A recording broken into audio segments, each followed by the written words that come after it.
Hello সবাইকে। তো আজকের ওয়েদারটা দেখো, একটু বৃষ্টি নেমে গেছে আর আমাদের স্নান টান কমপ্লিট। আমাদের ঝুমারি চলে গেল দৌড়ে। যাই হোক, আমাদের স্নান কমপ্লিট হয়ে গেছে, জামা কাপড় কেটেছি আর মা সকালবেলায় রুটি করেছিল, রুটি খেয়েছি। আর এখন দেখো, আমরা যখন আসলাম বাইরে তখন একদম বৃষ্টি ছিল না, আর এই যে ঝমঝম করে বৃষ্টি শুরু হয়ে গেছে। বৃষ্টি পড়ছে, এবার জামা কাপড়গুলো মেলে দেবো। তো চলো, আজকে একটা নতুন ভিডিও নিয়ে তোমাদের সামনে আসলাম। আজকের ভিডিওটা একটু আলাদা। তো অনেকদিন পরে ভিডিও দিই, আর রোজ দিন একই কথা বলি যে আমি পারছি না রোজ দিন ভিডিও দিতে, তোমরা একটু মানিয়ে নিও। তো চলো, সঙ্গে থাকো। এখন খাবো আমি জাম মাখা, যেটা এই যে আমার যা বানিয়েছে। আর ও নুপুর বৌদি, হ্যাঁ এই যে মাম্মা দিনই আমাকে কিছু না কিছু খেতে ডাকে, তো আমি কোনো সময় সেই সময় যেতে পারি না, মানে মাখালে পারে আর কি। আমার যারা যখন জাম আম মাখায় তখন যেতে ডাকে, কিন্তু আমি যেতে পারি না। কারণ হচ্ছে এই ব্যক্তিটার জন্য আমি যেতে পারি না। যাই হোক, কিছু না কিছু করতে থাকি। তো ওকে হচ্ছে খাওয়াচ্ছিলাম, তো সেই সময় হচ্ছে ডাকছিল। তো এখন খাবো টেস্টি জাম মাখা, যেটা খেতে আমি অনেক ভালোবাসি। মা একটু নাও, ও মা নাও, নাও। এই যে আমি একটু মুড়ি মুখে দিয়ে আসলাম, একটু স্নান করে এসছি। একটু খাও টেস্টি। আগের দিন আমি একটা খেয়েছিলাম জানো, অর্ধেক পোকা হয়ে গেছিলো, খেয়ে দেখি কি লাস্টের দিকে পোকা। যেহেতু মেঘলা ওয়েদার, দেখো আমি ঘরকে কি বানিয়েছি। মানে বাইরে আর মেলা যাচ্ছে না জামা কাপড়গুলো, তার জন্য এখন ঘরেই মেলে দিতে হবে। বাইরে এখনো বৃষ্টি থামেনি, বৃষ্টি হয়েই যাচ্ছে। এই যে বৃষ্টি হয়েই যাচ্ছে বাইরে। এই যে মেয়ের বাবা ঘুমাচ্ছে, আর এই যে মেয়ে ঘুমাচ্ছে। সেম স্টাইল দুজনের, মানে যেরকম করে বাবা ঘুমাচ্ছে সেরকম করেই মেয়ে ঘুমাচ্ছে। আর বর্তমানে দেখছি মেয়েটা একটু পাছাটা উঁচু করে দিয়ে ঘুমায়, মালাইকা আরোরার মতো।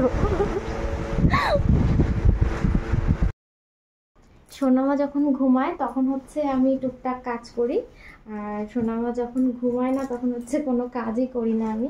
আর এখন আরও মা এসছে, এখন আর আমার অত কাজ করা লাগছে না। মা রয়েছে, মাই রান্নাবান্না সব করছে। তো এখন হচ্ছে ও ঘুমাচ্ছে, তাই ভাবলাম যে জামা কাপড় ধুয়েছিলাম সেগুলো নিয়ে এসে রেখেছি। এগুলো হচ্ছে আজকের জামা কাপড় না, আজকেরগুলো মেলাই রয়েছে। এটা হচ্ছে আগের দিনের জামা কাপড়, তো সেইগুলো হচ্ছে ভাঁজ করা হয়েছিল না। আর এখন যেহেতু সোনামা ঘুমাচ্ছে, তো ভাবলাম এই ফাঁকে এগুলো ভাঁজ করে নিই। তারপর তোমাদের সঙ্গে একটা জিনিস শেয়ার করব। ভীষণ একটা বাজে স্বভাব হয়েছে, কি বলতো, আমরা না এই ঘরে ঘুমাচ্ছি না, মানে বেশ মানে আমাদের ঘরটা না অনেকটাই গরম, আর এত জিনিসে ভরা ঘরগুলো একদম ছোট ছোট, তার জন্য না এই ঘরে আমরা ঘুমাচ্ছি না। মানে যবে থেকে গরম পড়েছে তবে থেকে বলতে পারো এই ঘরে আমরা ঘুমাচ্ছি না। তো এই রুমটা না পুরো স্টোর রুম হয়ে গেছে। মানে জামা কাপড় যখনই আর কি জামা কাপড় ধোয়া হয়, জামা কাপড়গুলো নিয়ে এসে আমি একদম এখানে টিভি করে রেখে দিই, আর যখন ঠিক টাইম হয় মানে সময় হয় তখন হচ্ছে এগুলো ভাঁজ করি। তো প্রায় আমার কমপ্লিট হয়ে গেল ভাঁজ করা। কিছু কাপড় গুছিয়েছি, আর এই যে এই জিনিসটা বের করেছি তোমাদের সঙ্গে দেখাবো বলে। চলো তোমাদের বাইরে গিয়ে দেখাই যে এর ভিতরে কি আছে। আমার ক্যামেরাম্যান বাড়ি নেই, মানে এসকে বাড়ি নেই এখন, তো একা একাই ভিডিওটা করছি, তার জন্য সামনের ক্যামেরা দিয়ে করছি। ও থাকলে আমি মানে ব্যাক ক্যামেরা দিয়েই করতাম। আর কি বলতো, সোনামার এখন হচ্ছে 5 মাস চলছে, মানে 5 মাস পুরে গেছে। সামনের মাসে হচ্ছে 6 মাস পুরে 7 মাস হবে। তো 7 মাসে হচ্ছে ওর মুখে প্রসাদ দেব। আর কি বলতো, মেয়েদের হচ্ছে 5 মাসে আর 7 মাসে নাকি দিতে হয় মুখে প্রসাদ। তো আর হচ্ছে 6 মাস পরে হচ্ছে সলিড দিতে হয়। তো তার জন্যেই আর কি 5 মাসে আর দিনই মুখে প্রসাদ, যেহেতু 6 মাস পরের থেকে সলিড দিতে হবে ওকে, তার জন্য মানে 6 মাস পরেই দেবো মুখে প্রসাদ। মানে মুখে প্রসাদ দিয়েই ও খাওয়া শুরু করতে পারবে, মানে কিছু টুকটাক জিনিস আর কি খেতে পারবে।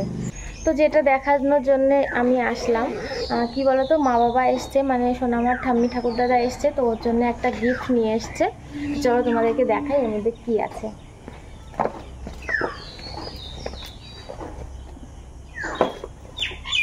এই যে হচ্ছে জিনিসটা,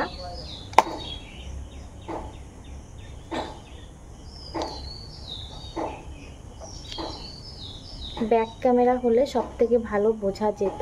এটা হচ্ছে একটা চেন নিয়ে এসছে ওর জন্যে, সোনামার জন্যে। এই যে বোঝা যাচ্ছে কিনা কি জানি, দাঁড়াও ব্যাক ক্যামেরা একটু দেখিয়ে দিই। আর এটা হচ্ছে কি বলতো, কোমল চেন, মানে সেম আমার গলায় যে এরকম চেন রয়েছে সেম হচ্ছে মেয়েরও সেম চেন হয়ে গেছে, কোমল চেন বলে এটাকে। দাঁড়াও দেখাচ্ছি। তো এই যে হচ্ছে চেনটা, মানে একে আমি কি বলবো, মানে সবাই ঘুমায় দেখো, এক একজন এক একভাবে ঘুমায়, আর আমার মেয়ে ঘুমায় দেখো, একবার এই পাশ ঘুরবে, এবার হাসি হচ্ছে, ঘুমিয়ে ঘুমিয়ে কিন্তু হাসছে। একবার এই পাশ ঘুরবে, একবার ওই পাশ ঘুরবে, আর দেখো পাছাটা ঠিক উঁচু করে দিয়ে রেখে দিয়েছে। আবার নামালো, আবার উঁচু করবে। দেখো ঘুমের স্টাইল দেখো, একবার এই পাশ ঘুরে ঘুমাবে, একবার ওই পাশ ঘুরে ঘুমাবে।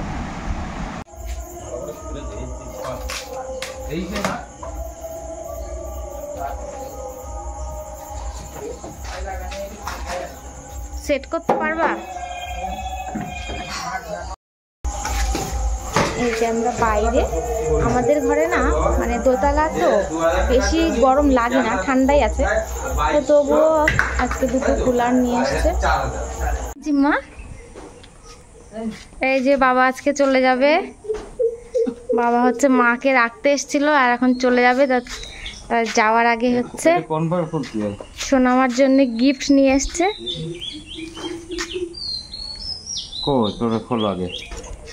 খুলতে পারছে না, মা খোলো তাহলে। তুমি গিফট পড়বে, নতুন গিফট। যাও পড়াই দাও।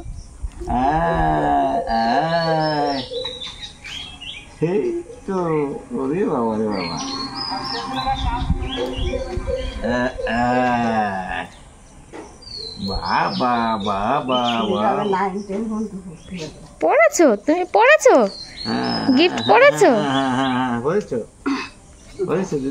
আরে বাবা রে বাবা, খুশি খুশি খুশি খুশি, খুশি খুশি খুশি।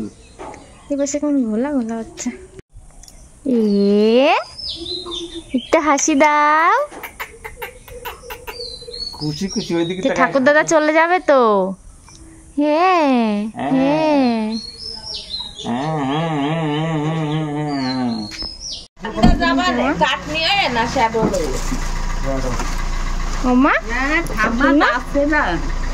ঠাকুর দাদা চলে যাচ্ছে না, তাই মশা খুব এই জায়গায় বাবা।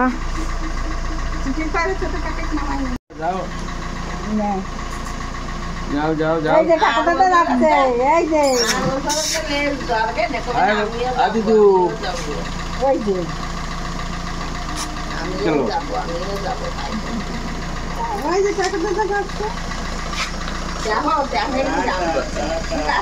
চলে যাচ্ছে, চলে যাচ্ছে মা। জানো তো সোনামা না এখন একটু অচেনা কাউকে দেখলে না মানে ঠোঁটটা এরকম করে, মানে মাঝে মাঝে করে আবার মাঝে মাঝে করে না। ওর মানে এখনও তো ছোটো, অতটাও বোঝে না যে কাকে চিনবে কাকে চিনবে না। তো কথাটা হচ্ছে ওর ঠাকুরদা ঠাম্মি আসার পরে এত চিনেছে, মানে এক মনে হচ্ছে যে মানে ভীষণই চিনেছে, মানে রক্তের টান আর কি বলে। যাই হোক, আমার ভিডিও দেয়াই হয় না, মানে একটু আলসেমিই বলতে পারো, আর সোনামাকে নিয়ে আরও হচ্ছিল না। তো এখন চেষ্টা করব, যেহেতু মা চলে এসছে, এখন আমি চেষ্টা করব যে তোমাদের মানে মানে রোজ না পারি মানে কিছু কিছু ভিডিও আর কি দেব। আর আমি বুঝতে পারছি ভিডিও না দেওয়ার জন্যে আমার একদম রিচ ডাউন হয়ে গেছে, একদমই ভিউজও হচ্ছে না।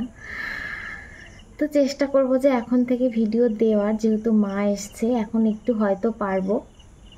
তো আজকের ভিডিওটা আমি এখানেই শেষ করছি। সবাই ভালো থেকো, সুস্থ থেকো, আর আমার পাশে থেকো। দেখা হবে নতুন একটা ভিডিওর সঙ্গে, ততক্ষণের জন্য টাটা।